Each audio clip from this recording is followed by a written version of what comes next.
দ্বন্দ্ব বিরোধ মিটিয়ে আবারও বার্সেলোনার অধিনায়কত্ব ফিরে পেলেন টের স্টেগান। চোটের কারণে লম্বা সময় ধরে মাঠে বাইরে আছেন বার্সেলোনার গোলরক্ষক মার্ক আন্দ্রে টের স্টেগান। তার অনুপস্থিতিতে গত মৌসুমে বার্সার পোস্ট সামলেছেন অবসর ভেঙে ফেরা পোলিশ গোলরক্ষক বয়চেক শেজনি।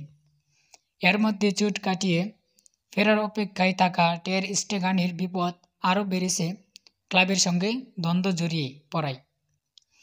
বার্সেলোনার ইচ্ছা ছিল লা লিগার চোট বদলি নিয়মের অধীনে নতুন গোলরক্ষক হুয়ান গার্সিয়াকে নিবন্ধন করতে, কিন্তু টের স্টেগানের জানিয়ে দেন নিজের চিকিৎসা সংক্রান্ত কোনো তথ্য তিনি লা লিগার কাছে দেবেন না।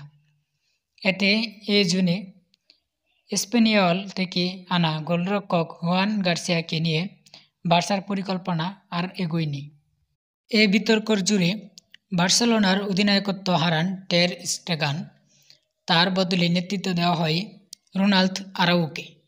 এমনকি এই ঘটনায় আইনি পদক্ষেপ নেওয়ার উদ্যোগও গ্রহণ করেছিল বার্সা।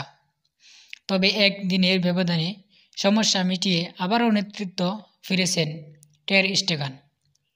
গতকাল বার্সেলোনা কর্তৃপক্ষ জানিয়েছে গোলরক্ষক মার্ক আন্দ্রে টের স্টেগান তার চিকিৎসা সংক্রান্ত প্রতিবেদন লা লিগার কাছে পাঠানোর অনুমতি দেওয়ার তাকে আবারও ক্লাবের অধিনায়কত্ব হিসেবে পুনর্বহাল করা হয়েছে। এবার নতুন করে দেখা যাবে আবারও অধিনায়কত্ব করতে মার্ক স্টেগানকে।